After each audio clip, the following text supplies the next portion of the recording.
সকলের প্রাণের দাবি, কিন্তু যাদের মাধ্যমে বিচারটি পরিচালিত হচ্ছে তাদের প্রত্যেকের পূর্ববর্তী অনভিজ্ঞতা এই বিচারকে একটি আনাড়ির বিচার হিসেবে প্রমাণ করে মাননীয় স্পিকার।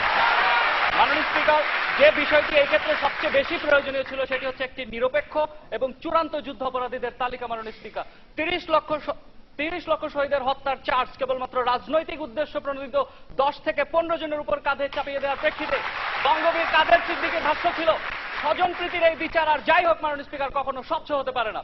মাননীয় স্পিকার, সরকারি দলের কাছে আমার সরাসরি যেটি প্রশ্ন, তারা যে কোনো একটি উদাহরণে বিশ্বের বুকে দেখিয়ে যাক যেখানে মামলা চলমান রেখে আইন পরিবর্তন করে আপিলের বিধান রাখা হয় কেবলমাত্র নিজেদের স্বার্থ রক্ষা করার জন্য। মাননীয় স্পিকার, ক্রিমিনাল জাস্টিসের যে মূল নীতি বিয়ন্ড রিজনেবল ডাউট, যেটা ফরমার যুগোস্লাভিয়া এবং রুয়ান্ডা ট্রাইব্যুনালের স্ট্যাটিউটে স্পষ্টভাবে উল্লেখ করা হয়েছে, যেই নীতিটির অর্থ হচ্ছে প্রত্যেকটি অপরাধ সন্দেহাতীতভাবে প্রমাণ করতে হবে। এই নীতিটি মাননীয় স্পিকার বাংলাদেশের আইসিটি অ্যাক্ট কিংবা রুলসে একবারের জন্য ব্যবহার করা হয়নি। মাননীয় স্পিকার, এর চেয়ে বড় অস্বচ্ছতা তাদের আর কি প্রয়োজন? মাননীয় স্পিকার, আসামির আত্মপক্ষ সমর্থনের জন্য যে বিষয়টি সবচেয়ে প্রয়োজন সেটা হচ্ছে আইনজীবীর নিয়োগ। বিদেশি আইনজীবী নিয়োগের ক্ষেত্রে মাননীয় স্পিকার আইনের বেড়াজালের ভিতর থেকে বিষয়টাকে ফাঁসিয়ে দেওয়া হয়েছে। মাননীয় স্পিকার, বিশ্বের সবচেয়ে বড় war crime lawyer mister Kevin K QC, মাননীয় স্পিকার, তার পাসপোর্ট, তার ভিসা ক্যান্সেল করে এয়ারপোর্ট থেকে পাঠিয়ে দেওয়া হয় কিসের স্বার্থে? সেটা সরকারকে অবশ্যই আজকে পরিষ্কার করে যেতে হবে। মাননীয় স্পিকার, সরকারি দল থেকে একটু আগেই বলে গিয়েছেন যে বিচারক সাক্ষ্য গ্রহণ করেছিলেন তিনি রায় প্রদান করেনি। দ্যাট মিনস মাননীয় স্পিকার, তিনি রায় প্রদান করেনি ঠিক আছে, কিন্তু তার গৃহীত সাক্ষ্যের ভিত্তিতে রায় প্রদান করা হয়েছে, এটাই এর অসচ্ছতা প্রধান প্রমাণ। মাননীয় স্পিকার,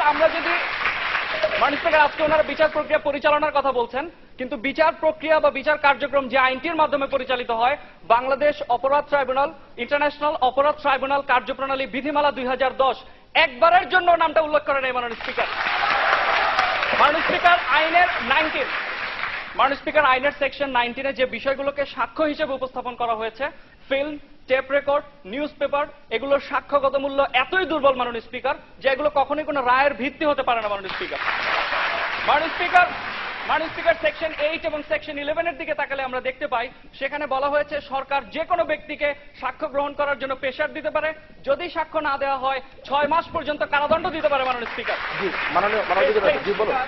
সরকার সাক্ষ্য গ্রহণের জন্য প্রেসার দিতে পারে, এটা আপনি বিশ্লেষণ করুন। সরকার সাক্ষ্য গ্রহণের জন্য আপনি বলেছেন, স্পষ্টভাবে বলে গিয়েছেন যে সরকার সাক্ষ্য গ্রহণের জন্য সাক্ষীকে প্রেসার দিয়ে থাকে। আপনি মাননীয় স্পিকার, দি ডেইলি নিউজ স্টার 13 জুলাই 2011 যেখানে প্রকাশ করা হয় সেফ হাউস নামক একটা কেলেঙ্কারির কথা, যেখানে দিনের পর দিন সরকারি সাক্ষীদেরকে রেখে মাননীয় স্পিকার ট্রেনিং দেওয়া হয়েছে। সুতরাং এখান থেকে কি প্রমাণ হয় না মাননীয় স্পিকার কত বড় দুর্নীতির তাদের প্রয়োজন? মাননীয় স্পিকার, এরপরে যে বিষয়টা আসে সেটা হচ্ছে তারা সাক্ষীদের বিষয় বলে গেলেন। মাননীয় স্পিকার, আমরা সাইদির মামলার দিকে যদি তাকাই, স্পষ্ট সেখানে দেখা যাচ্ছে মুক্তিযুদ্ধের যারা সাব কমান্ডার ছিলেন, মাননীয় স্পিকার, আমি স্পেসিফিক্যালি কয়েকটা নাম উল্লেখ করতে পারি, সময়ের জন্য এখানে করছি না। মাননীয় স্পিকার, মুক্তিযোদ্ধাদের সাক্ষ্য গ্রহণ করা হয় নাই। যে ধর্ষণের দায়ে তাকে শাস্তি দেওয়া হচ্ছে সেই ধর্ষিত নারী, সেই বীরাঙ্গনা আজ ভারতে রয়েছে, তাকে সাক্ষী হিসেবে ডাকা হয়নি। মাননীয় স্পিকার, এর চেয়ে বড় অসচ্ছতার কি প্রয়োজন? মাননীয় স্পিকার, এই ট্রাইব্যুনালের দিকে যদি তাকানো যায় তাহলে দেখা যায় তারা আরেকবার বলে গেছেন সাক্ষীর কথা। মাননীয় স্পিকার, আসামি পক্ষের সাক্ষী যখন আদালতে সাক্ষ্য দিতে যায়, সুখরঞ্জন বাণী মাননীয় স্পিকার কোর্টের প্রাঙ্গণ থেকে কিডন্যাপ করা হয়। মাননীয় স্পিকার, এর চেয়ে বড় অসচ্ছতার কি প্রয়োজন?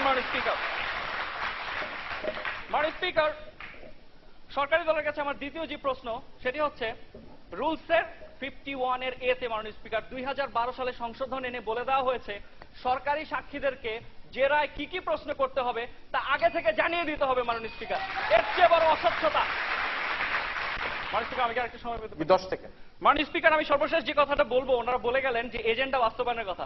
মাননীয় স্পিকার, একটি বিশেষ রাজনৈতিক দলের এজেন্ডায় যখন ভোট গ্রহণের হাতিয়ার হিসেবে একটি বিচারকে ব্যবহার করা হয়, তখন রাজনৈতিক এজেন্ডা বাস্তবায়নের এই বিচার আর যাই হোক কখনো স্বচ্ছ হতে পারে না। মাননীয় স্পিকার, যার প্রেক্ষিতে মাননীয় স্পিকার, বর্তমানে এই বিচারের অস্বচ্ছতার কারণে যে অরাজকতা সৃষ্টি হয়েছে সেটি জনগণের রাইট টু পিসের ভায়োলেশন, এবং যে ক্রাইমটি হচ্ছে ক্রাইম এগেইনস্ট পিস, এবং যার প্রেক্ষিতে অ্যামনেস্টি ইন্টারন্যাশনাল বলছে যে trial of ICTBD it's also a crime against humanity which is tribal by the present tribunal. মাননীয় স্পিকার, যার প্রেক্ষিতে আমি আবেদন জানাচ্ছি আজকের এই প্রস্তাবটি যেন গৃহীত না হয়। ধন্যবাদ মাননীয় স্পিকার।